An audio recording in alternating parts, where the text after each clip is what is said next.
আজকে আমাদের রাতের খাবার এই যে কি রান্না করব তাই এটা আজকে আপনাদের সাথে শেয়ার করব।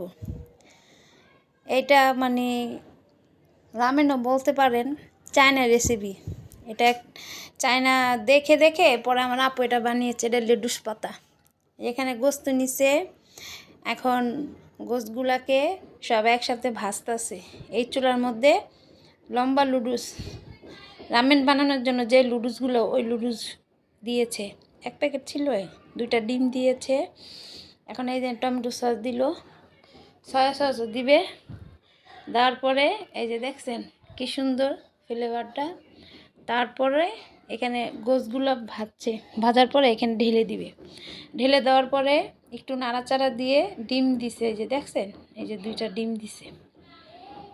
খাবারটা ভালোই টেস্ট হয়েছে, কিন্তু চায়না রেসিপি এটার নাম।